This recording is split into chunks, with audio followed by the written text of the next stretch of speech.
History. What do you think of when you hear that word? Ancient Egypt? A man with a bad haircut and funny mustache from 80 years ago.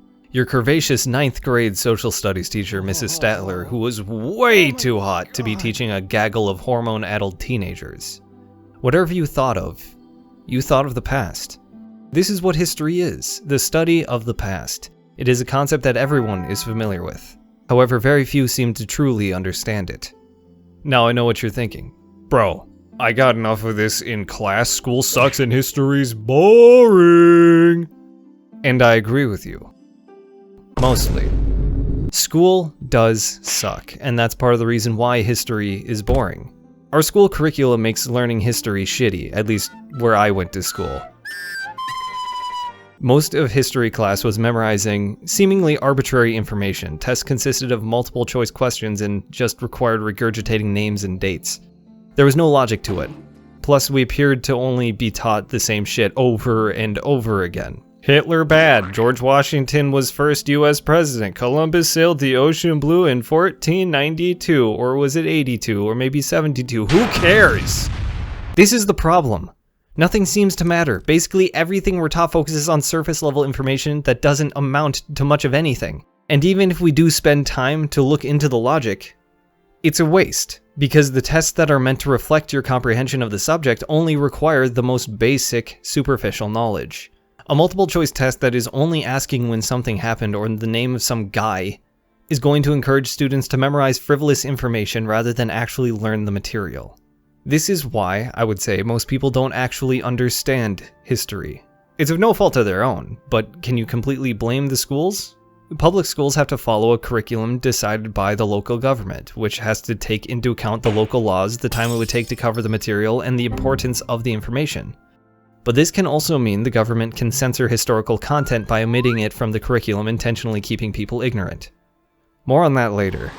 You also have to think about it like this. A great teacher can help students understand history and the importance it has in modern society, but for every great teacher there's like 8 fucking terrible ones. The schools and government can't guarantee that every teacher is going to shine. So they have to make a curriculum that even a piece of shit that hates kids can follow, which then brings down the quality of the good teacher's work. I could go on and on about what makes a good teacher and why most teachers in schools suck, but I feel I've already moved far enough away from the point. These are some of the reasons why it is so difficult for people to actually understand history. Those who cannot remember the past are condemned to repeat it.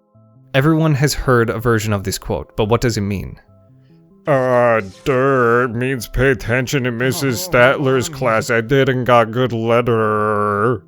You got good letter in Mrs. Statler's class because Mrs. Statler didn't give a shit, has loose morals, and the principal who should have fired her was a pathetic undersexed slob whose wife has been fucking the Midwest 7 of a neighbor for the past 2 years because he had fat rolls that almost looked like a six-pack. Not because you understand anything, Kevin.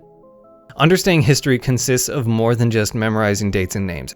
It requires you to realize cause and effect. What, where, who, and when are surface-level questions that can be important in giving valuable context. However, there is no point to context without meaning. There seems to be a severe lack of why and how questions in the education of history. These two words are incredibly important in understanding historical events and human progress in general. Hindsight is 20/20. Anyone can look back and see Hitler was a shitty person. Does this mean humans are just naturally smarter now? Fuck no! Humans are just as stupid today as they were back then. This is why we have to learn things. If we knew this guy was such a piece of shit, then why did so many people follow him? How did he turn an entire country to his side and rise to power? These are the things we need to think about. Using the context we gain from superficial questioning, we can begin to ask why and how, which allows us to see things from a causality standpoint, which then gives us insight into what we can avoid in the future. This is what it means to actually learn from history, to understand it. But what do you do when there is little context or none at all? A huge problem with history curricula in schools is an unbelievable amount of important historical events are often omitted from the material, even from textbooks, leaving huge gaps in people's knowledge of world history and even the history of their own country. Yet the topics and events that are covered are the grad standards, as in the demonstrated knowledge needed to graduate from school. So many people now think that they know history when they actually don't. But this is also no fault of their own. How are you supposed to see something that's not there? I briefly mentioned how the local government determines what is covered in school earlier. The content chosen for a school curriculum to teach must conform to a pretty tight time frame. A grade school history class is going to be maybe 50 minutes long and it's taught 180 days out of the year. That's 9,000 minutes, or 150 hours. That's not even enough time to get one skill to level 99 in RuneScape. You think they can cram all of human history in there? Some things are going to be left out. But there are many things that are very important to learn from that are intentionally left out of these courses because the government finds them inconvenient. I don't mean to sound like a conspiracy nut, but this is a real thing. Look at the 1989 Tiananmen Square massacre in China. The Tiananmen Square event was a massacre of pro-democracy protesters by the Chinese government. The Chinese government now blocks, censors, destroys any information on this horrible event that isn't pro-China propaganda. This is an extreme example of government censorship, but it's a very notable one. Every government censors information, but that doesn't mean it's completely lying to you on every single little detail. Most historical information omitted from school textbooks is still available on the internet. So it's not like the government is completely against you. This is not a video to make you lose faith in the government. Every school district, for whatever reason, is going to have a variation in what history topics they cover, country to country, even state to state. Everyone is going to have gaps in their knowledge, including you. Here are some things I was never taught in school that I definitely feel are very important. So if you see a protest, a movement, or some guy wigging out about something and you're not familiar with the reason, try looking it up. Try to get some historical context. It could be far more important than you may have ever realized. Just note that not everything on the internet is true, and oh wow, look at that! A crash course on media literacy! Cool! There's a group of soothsayers that can basically tell the future who have been screaming at us for generations. Yet no one seems to pay them any mind or take them seriously. No, I'm not talking about Baba Vanga. I'm talking about historians. Historians are people that spend their entire lives studying shit that's already happened. They understand the cause and effect of events so well that they can identify trends in the modern age and essentially predict the future, at least politically and socially.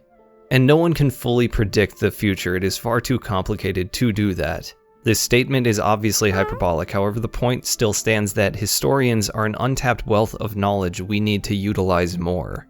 It's an incredibly important line of work, but we hardly hear anything from them.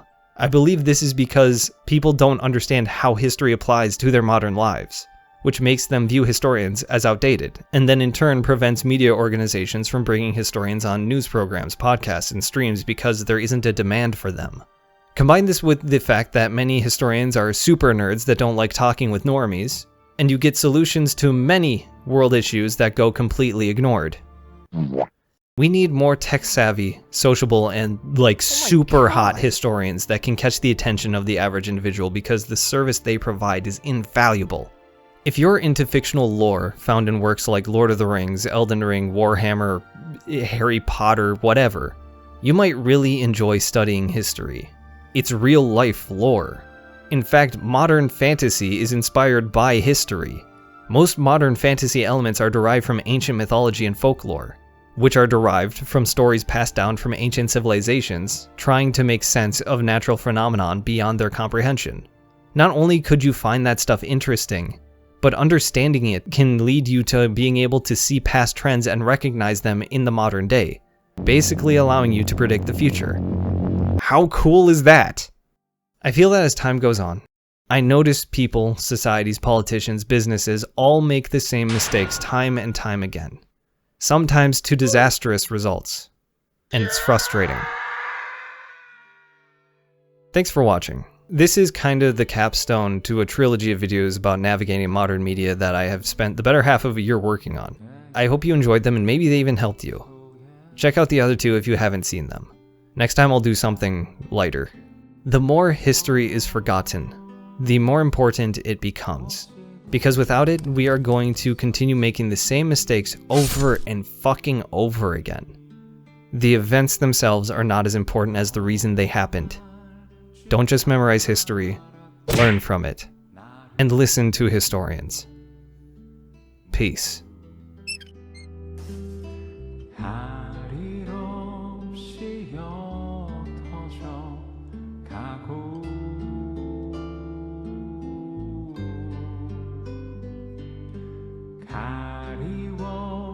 비친 그대 모습은